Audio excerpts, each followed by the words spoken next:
Can a potato be used as a multimeter? Will solid wire work as a water pipe? And can you run a drill off a really dangerous light globe? In this video, I test out reader-submitted life hacks that were published in a book so old it was written before humans were invented. Then I test them out to see if they were the real deal or if the contributors were just 1910 clout chasers. A medicine dropper. Now, it doesn't really establish what the problem is here, but this one really got my attention because I'm just curious if this will actually work. Medicine dropper. Take a piece of wire a little more than twice as long as a bottle, double and twist it like a rope, then bend about 1 inch of the end at a right angle. Place the other end in a bottle, tip the liquid well on the wire, and it will drop steadily. I think this might be a capillary action, a bit like a fountain pen or something, but for it to actually travel up and then progressively drip. That'll be interesting. I guess if you're steadily dosing something, like a child that won't sleep. I have a bottle that used to have medicine in it. My wire and cable box, and maybe we use some, I think it's fence wire, because it's easy to bend. Twice as long as the bottle and a little bit. Double that over. But also to help the capillary action, maybe, I'm gonna give it a bit of a sand because this is new wire and old wire might have been made a bit rough. Not like this nice shiny stuff we have nowadays. We'll put these two ends in and then we can use the drill to hopefully twist this up into a nice wire rope. Put our twisting tool in and then hopefully we can get this wire twisting party started.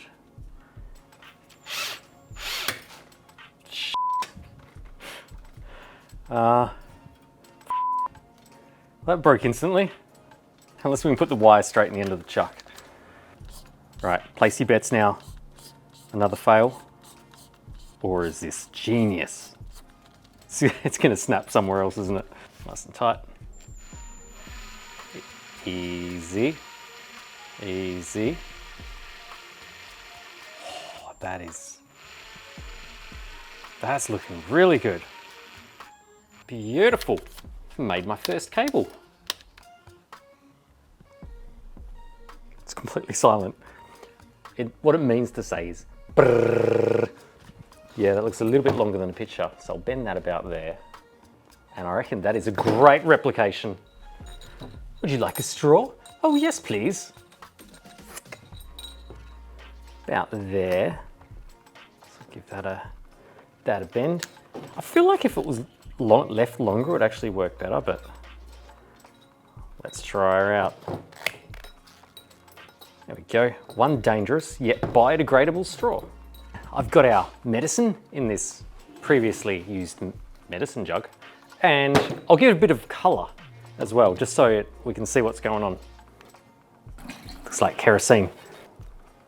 Lots of medicine for the kids. And then we need an appropriate medicine cup to receive our medicine. Now the hardest part of this might actually just be trying to balance the bottle because this is not looking good. I've put a little notch in there. I don't trust it. I'm gonna put it on this Lego tire like that. Oh, stable as. Now I think it's said to wet it all the way, which makes sense, just to prime it to get it started. All the way down, straight in and go. And now we play the waiting game. Maybe just the publisher illustrated it badly and it does need to be longer. What we'll do is we'll give it a bit more angle, and I've made this longer. So now it should be party time. Oh, there's one forming, but I think it's just the bit that's already on there. Unless there is a tiny bit of capillary action going up between the wires. It's not looking great at the moment. I had high hopes for this. Oh, hang on. We've got a drip. Oh, exciting times. Come on, you can do it, little guy. You can do it. We've got one drip. That's not much to go by though, because it could just be how wet it is. We'll put that under there and we'll see what happens. Over time, see if a substantial amount comes out. Another little one forming, but I still don't know if it's just the wet bit of wire on the end. I'm gonna be impressed if this actually works, because I've found no other reference to this online. Now, I think it might actually be working. I've given it a little bit of time, about 5 minutes, but it's steadily dripping as it describes. It's hard to see, but you can see the water between the wires. but we'll give it more time and we'll see what it does. Okay, now I've left this for a few hours doing a time lapse and it hasn't worked. All I can think is maybe just this bit of liquid on here drips off, then it just kind of dries out. But I'm thinking maybe it's for oil, because oil has a different surface tension. So we'll give that a go and see if that's what they meant. Now after 6 hours, here's the result. It's even worse. It is not working. So I'm gonna rate this 0 mustaches out of 5. Now this is actually the old school life hack that made me discover all of these in the first place, because I was curious about a way that just anyone could work out the polarity, like negative and positive, of wires without any multimeter or instrument at all. And in looking into that, I found this random section of a book, which is Finding Polarity of Electric Wires. The polarity of wires can be found by placing the ends of the wires in a common white potato cut in halves. The positive wire of the direct current will turn the potato green and the negative side will remain uncolored. This method can be used in finding the polarities of currents from one dry cell up to 500 volts direct current. That's wildly dangerous. If electrical workers will always carry a potato in their tool bag, they will always have a reliable polarity indicator. You know, a reliable electrician is rocked up when he's got all his regular tools and just a bag of potatoes. Obviously do this with extreme caution, but you know, I'll give it a go. Obviously the first thing we're gonna need for this one is a potato or two, so we can test it out at different voltages. Now we're gonna cut that in half. And if this hack from 1910 is accurate, we would have just made ourselves a multimeter. We're gonna need a few different levels of electricity, so I thought we could start off with a 1.5 volt dry cell, then maybe we'll move up to a 3.7 volt battery, a 7.4 volt, and 12 volt battery, and I reckon it's probably also a good idea we try this voltage too. And I reckon it might be rude if we didn't try 240 volts as well. Now you may have noticed in the background of past videos, I've been mucking around with solar and batteries a bit. Ideally, my goal would be to eventually take the shed completely off grid, because working from home we have crazy high power bills, and when we do have an outage, everything stops. Well, except that time I used my pogo stilt crutches to power the modem. But by chance, a company has reached out to me and said, would you be interested in trying out a huge box of electricity? And to that I said, hell yes. This beast from EcoFlow has been powering the entire shed for this whole video. Today's sponsor EcoFlow offer a huge variety of power solutions, and they've provided me with this EcoFlow Delta Pro 3, which I've been putting through its paces. From its huge variety of electricity holes, this beast has not only been great to power the whole shed, but is perfect for anyone looking for a no-fuss, plug-and-play power solution for their home during power outages. Crazy thing is, literally while making this video, we had a planned maintenance outage. But this outage was a great test for us. We had 3 computers, a modem, fridge, made coffee, plus ran an extension lead out to the backyard to keep the shed and second fridge powered up. Then in the afternoon, I ran the pressure washer for a bit just to confuse the crap out of the neighbours. So this thing has a crazy 4,000 watt output, and can take a surge up to 8,000 watts, which is actually enough to handle every tool I've thrown at it and power most appliances in your house, like a washer, a dryer, or ironing in a park. Because this thing is actually portable. By the end of the day, we barely scratch the surface of its capacity. Using it with the EcoFlow 400 watt solar panel, you can recharge it off the sun for free. Or you can charge it from solar and your house mains power at the same time. With their fast charging tech, you can charge it to about 80% in around 50 minutes. Then to monitor it and obsess on the numbers you are getting from the solar panels like I do, the app is really handy too. Not only does it show you how many green tadpoles are filling its tank, but it also gives you scheduling options and remote control over the outlets. Which is great for when I forget to turn the lights off in the shed and don't want to go back outside because, you know, monsters. Don't miss out on early bird special pricing for Australia of up to $2,600 off, and for other product bundles up to $4,000 off, which is valid from the 11th to the 31st of October. You can also find the Delta Pro 3 via the outlets on your screen. Plus, you can enjoy a free 5-year warranty. Huge thanks to EcoFlow, who have kindly sponsored this video.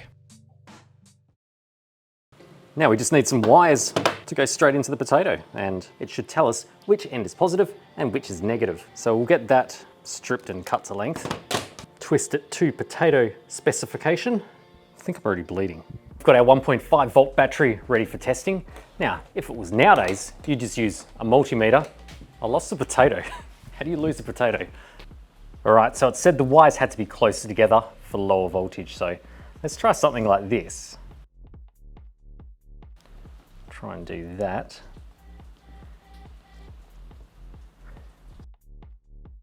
Nothing happening yet. Well, it says the positive wire will turn the potato green. I can't see any difference. Maybe a battery with more current would get a better result. I've rigged up the 3.7 volt battery, and this might have a bit more current too. So let's give that a go. Into the potato meat. You know what? It's happening. It's doing it. The negative wire's got bubbles around it, and the positive is getting dark. I guess as the copper comes off into the potato, and you get copper tasting potatoes. Yeah, I mean, I reckon if we pull that out, that's going to be pretty dark in there. Oh, it's a little bit green, but I mean, you can see the color on the wire. Polarity identified. Now let's try out the 7.2 volt battery. I just expect it'll happen a bit quicker, I suppose. Get all the old potato off. Old green potato. Yeah, I mean, looks like it's working. That's happened a lot quicker this time. We've got bubbles on the negative, and our positive wire is greening up. We can now bring in the EcoFlow to do our 12 volt test. So we're gonna plug you in.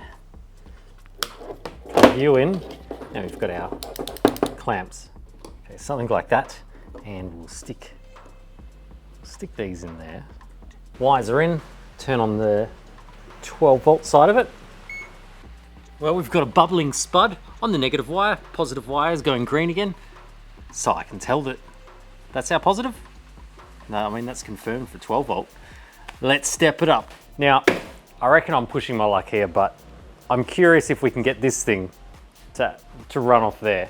It's already running everything, so I mean, we'll see what happens.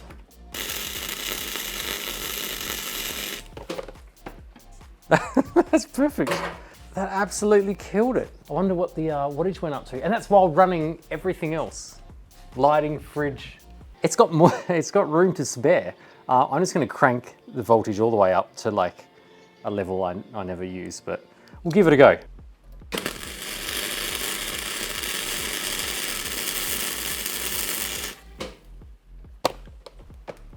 That's ridiculous.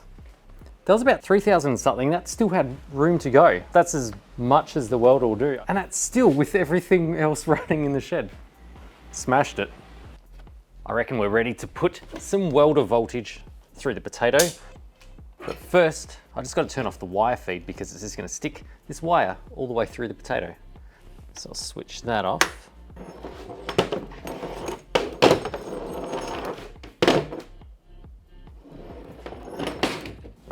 Now let's work out our polarity of the welder. Stick them in there.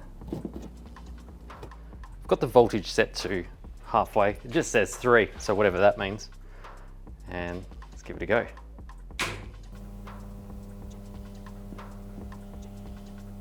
Green is forming on the earth and the positive is foaming. So the polarity is actually the other way for the welder to what I thought it was. So that's interesting. The potato has actually taught us something, that the welder, this is the negative. The trigger is negative. I didn't know that.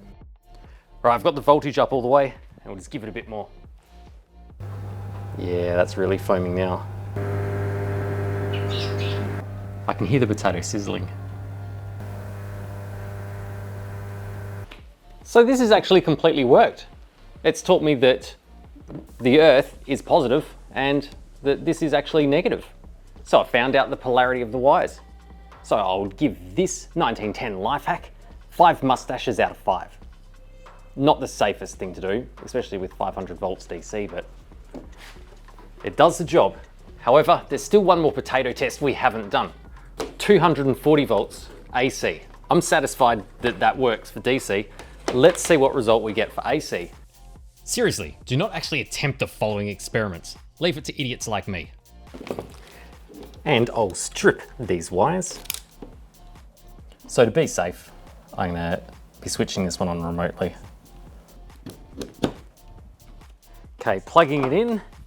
and switching it on.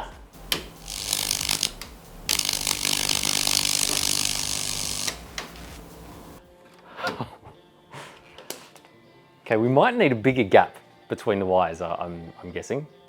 That's really dangerous. Well, that stinks. All right, let's try that again. I've got a bit more gap this time. 3, 2, 1.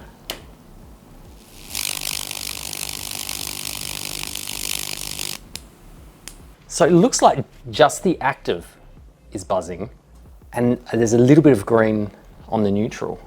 It's not how they described it though. They said it would be a bit of green on both. It looks like it keeps going until it just runs out of moisture. It just burns it out. That's interesting though, and it smells like burnt in here. In modern times, it would tell you which is active and which is neutral, just in a really dangerous way. And seriously, don't try anything like this. This is bullshit dangerous. Attachment plug made from lamp and socket parts. The accompanying illustration shows the parts that are used from an electric lamp socket and the metal base of a tungsten lamp to make an electric plug. The glass is broken away from the metal base of a discarded globe, and the cap from a socket will fit snugly in the place of the glass. The wires are soldered to the places where the filament connects to the lamp were attached. So I think this is if you don't have a wall outlet in a room somewhere and you just want to have an extra place to plug something in, kind of like an extension lead that inconveniently runs from the ceiling in the middle of your room. And it's going to look in good as appearance as one purchased from an electric supply house. This electric supply house is really delivering some low quality items if you're making this. I got to admit, my grandfather actually made his own power board or power strip just because they were expensive back then. So yeah, I can see why you would do this. Let's just go build it. Let's break some light globes. Okay, so out of all of the hacks, this has got to be the dodgiest. I'm pretty sure it's just to be able to plug something in a room that doesn't have a power outlet. And based on the pictures, what I'm guessing he's doing, he's changing this into this so it can plug into your roof. Now I'm gonna have to do it slightly different because our plugs are molded now and they don't come apart. But back then they probably would have been something like this, I'm guessing. One that you can actually rewire. So I've got this one, so I'm gonna cut that off, use the top half of this, and then we'll attach it to the bulb. This better be worth me wasting my 5-meter extension lead. We don't need you, we're gonna pretend that you were on there. So he's taken that apart and he's stripped this and got the active and neutral wire. Now with the light globe, there's only 2 wires in there, the active and neutral. So, I mean, that's the first problem he's got there. He's got no earth. So that's gonna be great for safety for whatever he's plugging into this end. That's gone. Strip these guys. So then this would already be on there with the cap. Now we just need the bulb bit in there. The glass is broken away from the metal base of a discarded globe. You are discarded.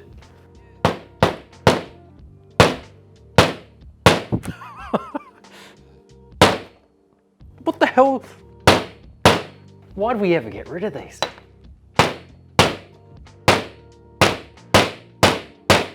That's insane. Ah! Just get the glass out of the ear holes. Oh, the globe's blown. Just getting sidetracked here, but I've reattached the filament because I feel like it's in our best interests just to turn it on with no glass. And 3, 2, 1, and whoa!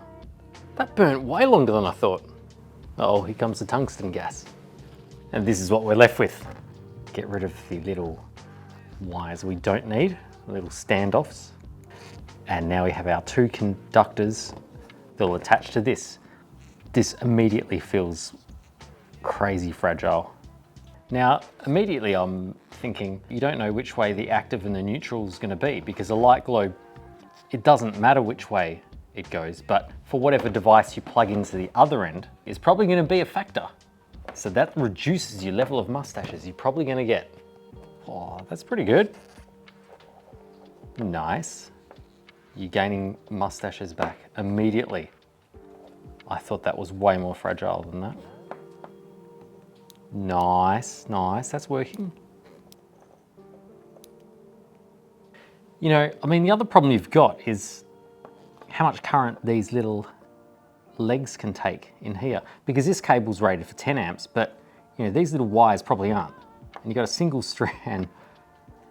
Now, I think at this point, he was done.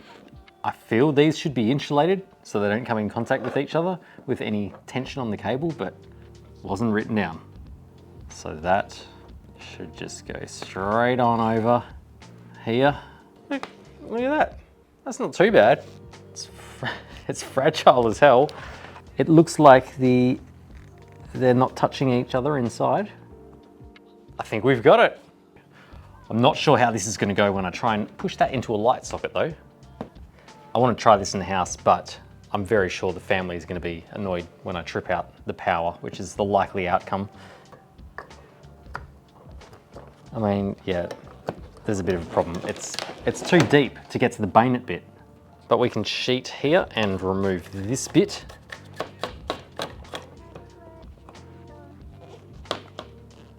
Oh, I mean, if this outside bit was a little bit tighter, it is quite a neat fit. We're talking like 110 years, and the anatomy of these plugs hasn't changed too much. And this is an Australian one too. So this is the light socket in your house, in a room that doesn't have a power outlet. Then put that in there. That's good. Let's try an engraver, something that's not too crazy. That's live. It's working. Let's step it up a notch. Okay, say you're a handyman or something, and you're in that room without a power outlet. What about a drill?